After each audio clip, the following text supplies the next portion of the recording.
If you're not going to work, then get out. I'm tired of supporting a woman like you. When my husband, Henry, said this, something inside me snapped. Why should I put up with someone like him? A man who looks down on others just to feel better about himself? I don't need a man like that in my life. My name is Louise, and I'm 36 years old. I work from home as a freelance illustrator. I've always loved drawing, so I went to art school and later worked for a design company. When I turned 30, I finally took the leap and started my own business. Back then, I was single and focused on doing what I loved, but then I met Henry through a friend. We got along well, fell in love, and got married a year later. Henry worked for a company that had offices all over the world, so he traveled a lot. Because of his demanding job, he wanted me to be a full-time housewife. I agreed and stopped working as an illustrator after we got married. Since Henry was always busy, I understood that someone had to take care of the home. I believed that marriage was about supporting each other, so I had no complaints. I thought I could still practice my art and return to work when the time was right. I loved Henry, and I believed he loved me too. We trusted each other, and life was good. But things changed when Henry got promoted. He was given a new position as the general manager of a sales office, which meant we had to settle in a new city. We had moved often because of his job, so we were both happy to finally stay in one place. For the first time in a long while, I started thinking about my own future. Maybe I could work again. But reality was different. Henry was busy with his new role, and we soon realized that our rent was higher than expected. His salary was enough for us to survive, but we were struggling. Since his company didn't cover rent, we had to use our savings. I wanted to save money for the future, but at this rate, we wouldn't have any savings left. So, I asked Henry if I could start working again. I assured him I would still manage the house, but his response surprised me. I'll allow it, but you still have to take care of everything at home.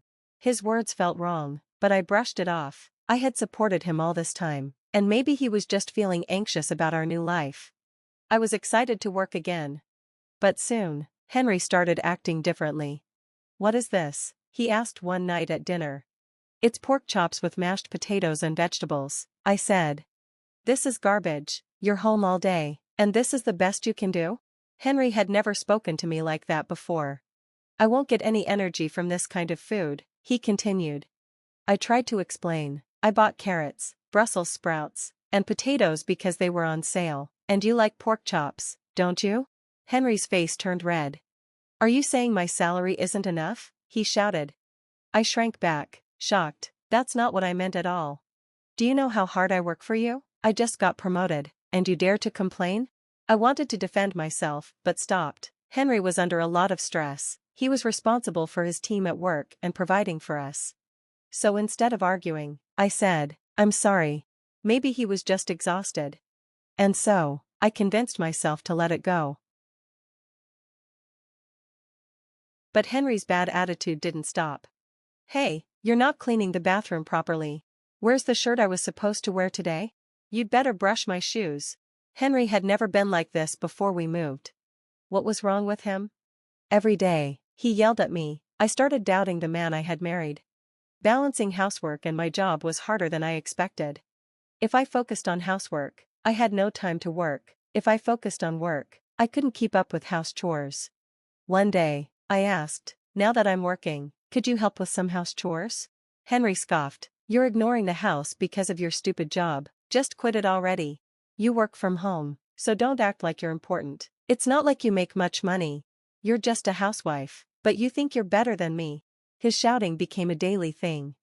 To Henry, I was nothing more than a housewife, no matter how much I worked. How selfish. I didn't earn much, but that was because Henry kept making it harder for me. I was fed up, so I did only the bare minimum of housework and focused on my work instead. But that made Henry even angrier. The gap between us grew bigger and bigger. Then, one day, while cleaning, I found his payslip. Ugh, he's so careless, just leaving this around. I picked it up out of curiosity. I already knew his salary, but I had never seen his actual payslips before. What I saw shocked me. His salary was only half of what he had told me. What's going on? Just then, my phone rang. It was Henry's uncle, Jack.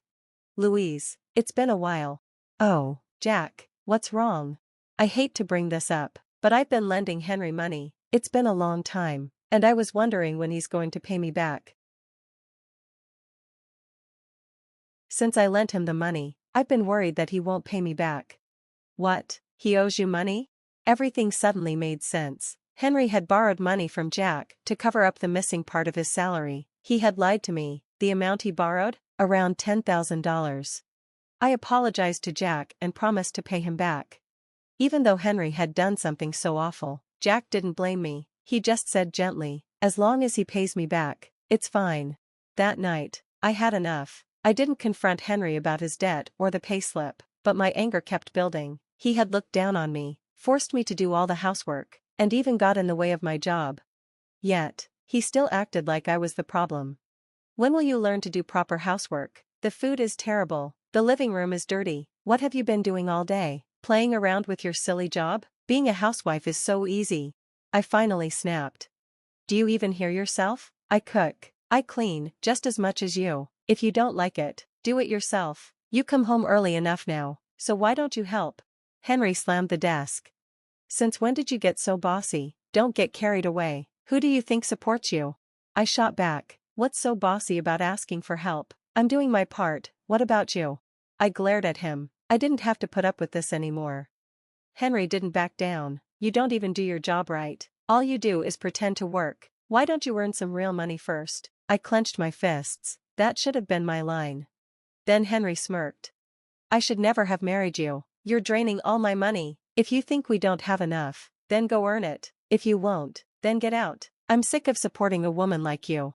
He looked at me, satisfied, like he had won. He probably thought I'd cry and apologize. But instead, I said, "Fine, I understand. I'll leave." I grabbed the suitcase I had already packed. Henry scoffed. You can't do anything on your own. What makes you think you can? I looked at him coldly. Oh, and I'll leave this too. I've already filled out my part.